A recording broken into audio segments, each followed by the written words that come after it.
नमस्कार मैत्रिणींनो, अनिता आरीवर्क भारत दुसऱ्यामध्ये तुमच्या सर्वांचं स्वागत आहे। जर व्हिडिओ आवडला तर नक्कीच लाईक शेअर करा, सबस्क्राइब करायला विसरू नका व बेल आयकॉन प्रेस करण्यास विसरू नका, जेणेकरून येणारे व्हिडिओ तुम्हाला पाहायला मिळतील। तर चला सुरुवात करूया। तर आज आपण शिकणार आहोत चेन स्टिच कशी मारायची आणि त्यासाठी लागणारे साहित्य: कटर, 14 नंबरची तुलीप आणि जरी थ्रेड। तर मैत्रिणींनो सुरू करूया आपण। तर सर्वप्रथम जरी थ्रेड घेऊन आपण याला गाठ मारायची। आता गाठी कशा मारायच्या? तर 1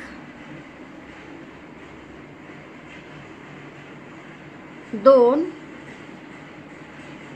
3 4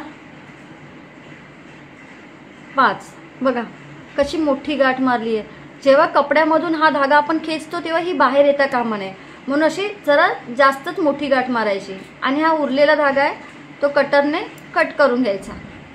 ओके, आता हा जरी थ्रेड आहे तो आपल्याला रिंगच्या खाली ठेवायचा आहे। त्यानंतर ही तुलीप, आता ही तुलीप पकडायची कशी? तर बघा ह्या 3 बोटं अशी आणि हा एक अंगठा आपला ह्याच्यावर राहील, अशा प्रकारे ही तुलीप पकडायची आपल्याला।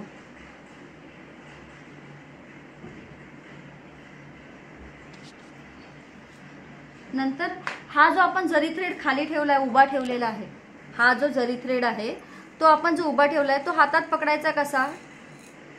तर अशा प्रकारे हा 2 बोटांच्या मध्ये ही गाठ ठेवायची आणि ह्या 2 बोटांच्या मध्ये हा धागा। त्यानंतर ही तुलीप आपण अशी पकडली आहे बरोबर,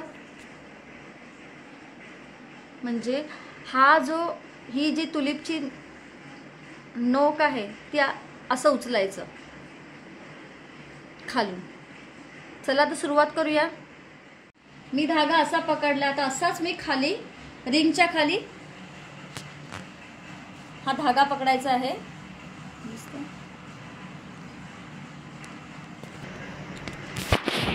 आता ही जी तुलीप आहे ती पकडायची कशी? तर तुम्हाला ह्या तुलीपवर नाव दिसतं, तुलीप जापान, त्याच्यावर हा अंगठा ठेवायचा असतो आणि ह्याच्या मागे नंबर असतो 14। तुलीप जापान हे आपल्या समोर नाव ठेवायचं असतं। बघा समोर मी तुलीप जापान नाव ठेवलंय, तसे मी आता सुई ह्या कपड्याच्या मध्ये टाकते। ओके, अशा प्रकारे 2 बोटांमध्ये मी धागा पकडलेला आहे। आता वरून मी सुई टाकली, दिसते सुई? ओके, आता बघा मी जास्त सुई खाली टाकली नाहीये, जर मी जास्त टाकली तर कपड्यामध्ये ठोकं पडू शकतात, म्हणून थोडीशी सुई बाहेर खाली टाकायची आहे। आता मी ह्या सुईमध्ये हा धागा अटकवलाय, हळूच वर खेचला, ही 2 बोटं सोडून दिली आणि ह्या 2 बोटांमध्ये हा मी धागा पकडून ठेवलाय। ओके, त्याच्यानंतर पुन्हा ही सुई मी खाली टाकली। आता नंतरची स्टेप काय असते?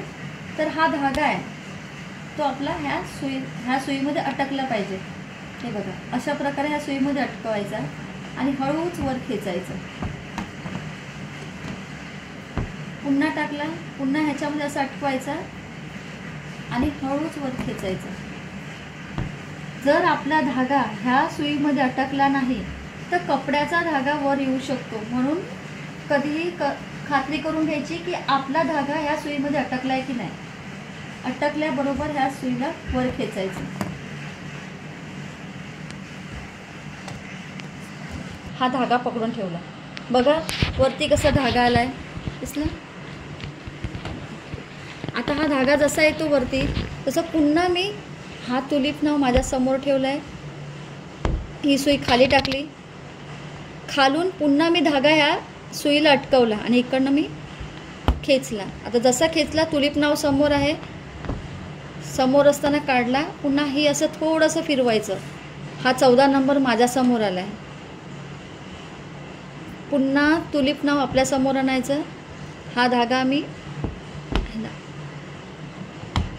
हा धागा अशा प्रकारे खेचायचा। तुलीप नाव समोर असताना हा मी खेचला, पुन्हा थोडंसं फिरवलं, पुन्हा तुलिप नाव समोर घेतलं. अशा प्रकारे फिरवायचं असतं.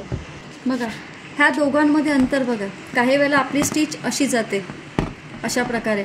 ही मी चेन स्टिच अशी मारली आणि खेचलं जातं असं.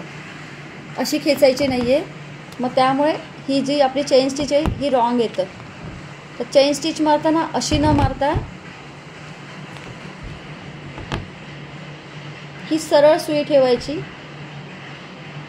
हा मी धागा खेचला, पुन्हा मी पुढे ढकलला. हा खेचला, पुढे ढकलायचा, म्हणजे ती चेन स्टिच खराब येत नाही. असा पुढे ढकलायचा.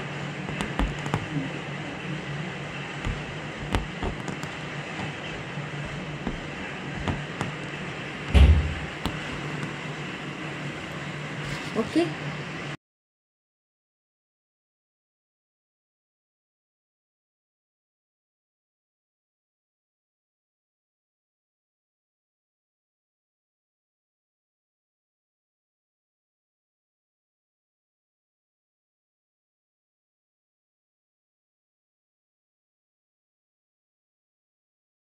तर आजच्या भागात आपण शिकले चेन स्टिच कशी मारायची. जर व्हिडिओ आवडला असेल तर नक्की लाईक अँड शेअर आणि सबस्क्राईब करा. बेल आयकॉन दाबायला विसरू नका, कारण आपले नेक्स्ट व्हिडिओ जे आहे ना ते तुम्हाला पाहायला मिळतील. आणि आपण पुढच्या भागात भेटूया, भाग 3मध्ये, ज्यामध्ये आपण शिकवणार की हा चेन स्टिचचं लॉक कसं केलं जातं. आणि नक्कीच आपण भेटूया. थँक्यू.